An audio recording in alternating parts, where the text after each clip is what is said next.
Hello everyone, आप सभी का स्वागत है मेरे यूट्यूब चैनल में। तो उम्मीद है आप सभी हेल्दी और अच्छे होंगे। तो जैसा कि हमने पिछले एपिसोड में देखा था, मोशी और ह्यूमन रेल्म के एम्परर जियान के पास जाते हैं जो एज अपराधी सजा झेल रहा होता है। अब ये पनिशमेंट उसे किस चीज के लिए मिली होती है, अगर आपने इसके पिछले एपिसोड्स देखे हैं तो आपको तो ये पता होगा, लेकिन अगर आपने नहीं देखे हैं तो जाइए उन्हें देखिए, लिंक मैंने डिस्क्रिप्शन बॉक्स में दे दिया है।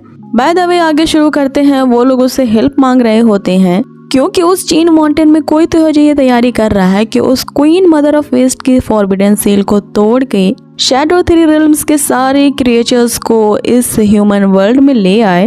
और अगर ऐसा हो जाएगा तो तबाही मच जाएगी, क्योंकि वो जो शैडो थ्री रिल्म्स के क्रिएचर्स हैं वो तीनों रिल्म्स को, हेवन, अंडरवर्ल्ड और ह्यूमन रिल्म को तबाह कर देंगे। अब इसी चीज को रोकने के लिए वो इस सील के फॉर्मेशन को फिर से सही करना चाहते थे, इसीलिए वो उस जियान के पास आते हैं, क्योंकि वही एक होता है जो अर्थ के कोर से बर्थ हुआ था और वही इस अर्थ के वेन्स को उन माउंटेन के वेन्स से कट कर सकता है, जो किसी ने जानबूझकर शैडो वर्ल्ड में टनल क्रिएट करने के लिए मर्ज कर दिए थे। अब तो ये हम सभी जानते हैं कि ये और कोई नहीं बल्कि लॉर्ड शिंग होता है। अगले सीन में हम उस केव के अंदर के सीन को देखते हैं जहाँ इन दोनों के बीच अभी भी वो फनी सी कॉन्वर्सेशन चालू थी। यहाँ डेवल आखिरकार ये बता ही देता है कि वो इस चीन माउंटेन पे उस सी शॉल के लिए आया है ताकि उसे एक बॉडी बनानी है। अब फेरी ये सुनते ही कि डेविल यहाँ उसके लिए बॉडी बनाने के लिए आया है, वो तो माने खुशी से फूले नहीं समाती और लाल पीली हो रही होती है। यहाँ शी शॉल का नाम सुनते ही जैसे वो शैडो एंटिटी बाहर आती है डेविल को मारने के लिए, लॉर्ड शिंग उसे रोकता है और यहाँ डेविल से वो कहता है कि शी शॉल सिर्फ चीन माउंटेन से बिलोंग करती है और वैसे भी ये डेमन रिल्म के लिए कोई काम की चीज नहीं है। आगे वो उससे पूछता है क्या तुम ये शी शॉल कहीं फ्लावर फेरी के लिए तो बॉडी बनाने के लिए नहीं मांग रहे, जिस पे डेविल ये स्वीकार करते उसे बता देता है हाँ इसी के लिए मांग रहा हूँ। तो और यहाँ फेरी तो खुशी के मारे फूल ही नहीं समा रही होती है कि तुम लोग मेरे बारे में इस तरह बात करना बंद करो, मुझे काफी शर्म आ रही है।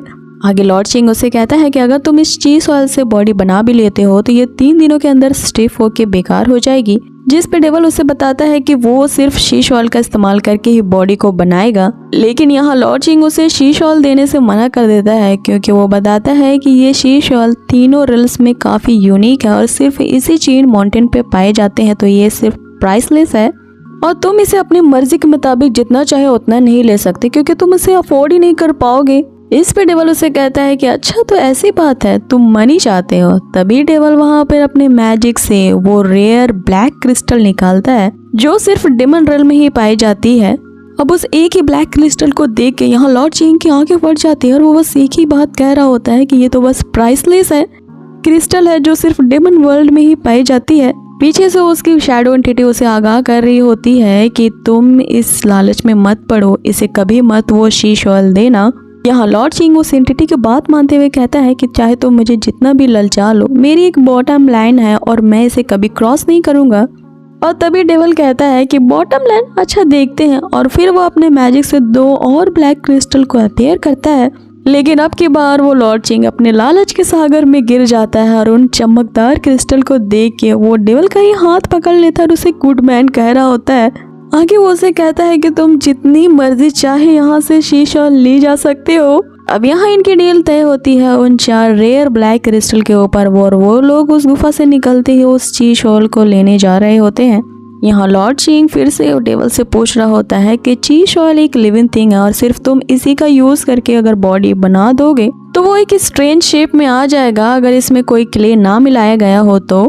जिसपे यहाँ डेवल एकदम कॉन्फिडेंटली कहता है कि ये सिर्फ एक बॉडी है और इसे मैं क्रिएट करने वाला हूँ जो कभी भी फेल नहीं हो सकता। आगे हम देखते हैं कि लॉर्ड शिंग डेवल और फेरी को एक मैंशन में रुकाता है और वो अकेला ही खुद उस शीश ऑयल को लाने के लिए जा रहा था। तभी उसके पास वो शैडो एंटिटी आते हुए कहती है क्या हम सच में उन लोगों को शीश ऑयल देने वाले हैं, जिसपे वो बताता है कि ये डेमन लॉर्ड इतनी कॉन्फिडेंट के साथ ये कह रहा है कि वो बॉडी बना लेगा, तो इसमें कोई ना कोई स्पेशल बात तो जरूर है। और अगर वो बिना क्ले की बॉडी बनाने में सफल हो जाता है तो ये हमारे लिए ही आसान होगा, क्योंकि इससे हम शैडो थ्री रिल्म्स के सारे क्रिएचर्स को खुद बॉडी दे पाएंगे जो उनकी होगी। और एक बार हमें ये पता चल जाए कि सिर्फ शीश ऑयल का इस्तेमाल करते ही कैसे बॉडी बनाई जाती है, तो हम उन सारे क्रिएचर्स को बॉडी दे पाएंगे और वे फिर कभी भी सन से फेयर नहीं करेंगे। अब जैसे कि आप लोगों को पिछले एपिसोड के बारे में पता ही होगा कि शैडो 3 रिल्म्स के जो क्रिएचर्स होते हैं उनके खुद की बॉडी तो नहीं होती, लेकिन वो जैसे ही सनलाइट पे आते हैं वो डिस्ट्रॉय हो जाते हैं।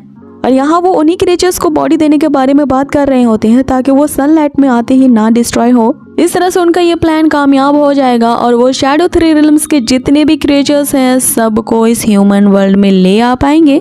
यहाँ सीन कट होता है और हम अगले सीन में देखते हैं फेरी को डेविल के सामने लॉर्ड चेन के तारीफों के पुल बांधते हुए, जिसमें डेविल उसे कहता है क्या तुम सच में बेवकूफ हो, तुम्हें यहाँ कुछ फिशी नजर नहीं आ रहा है कि ये कितनी अजीब जगह है, और उससे भी ज्यादा अजीब है वो तुम्हारा लॉर्ड डॉग, और क्या तुम्हारी मास्टर ने तुम्हें कुछ नहीं सिखाया है। जिस पे फेरी उससे पूछती है कि कहाँ, मुझे तो कोई भी चीज अजीब नहीं लग रही यहाँ पे। तो यहाँ डेविल उसे रिवील करता है कि यहाँ की सारी चीजें बहुत ही वियर्ड है। बात करें उस ट्रेजर की तो उसमें एक वियर्ड सी ऑरा उन्हें दिख रही है। आगे वो बताता है कि साथ ही वो तुम्हारा लॉर्ड डॉग वो भी इस 3 रिल्म्स का नहीं है, किसी और ही वर्ल्ड का है, और उसकी बॉडी भी क्ले से बनी हुई है जिसे मैंने एक ही नजर में देख के पहचान लिया था। अब यहाँ फेरी शॉक रह जाती है ये सुन के कि 3 रिल्म्स के अलावा भी कोई और रिल्म है। आगे यहाँ डेविल होता है, वो उसे बताता है कि वो जो तुम्हारा लॉर्ड डॉग है वो एक शैडो है और वो उस 3 रिल्म्स शैडो से बिलोंग करता है। और ये सुनकर यहाँ फेरी लड़खड़ाते हुए कहती है कि वो लॉर्ड डॉग यानी वो वुल्फ इस वर्ल्ड का नहीं है। साथ हमारी ये एपिसोड यही होता है खत्म। सो गाइस, आप लोगों को ये आज का एपिसोड कैसा लगा मुझे कमेंट बॉक्स में जरूर बताएं। साथ में ये भी बताएं कि आप लोगों को ये नई सीरीज पसंद आ रही है या नहीं। सो मिलते हैं आप लोगों से इसके नेक्स्ट एपिसोड में, लेकिन आप लोगों से जाते हुए एक रिक्वेस्ट है कि अगर आप मेरे चैनल पे नए हो तो इसे काइंडली सब्सक्राइब कर दो, बेल आइकन को कर दो प्रेस ताकि आने वाली वीडियोस की नोटिफिकेशन आप तक पहुंच जाए।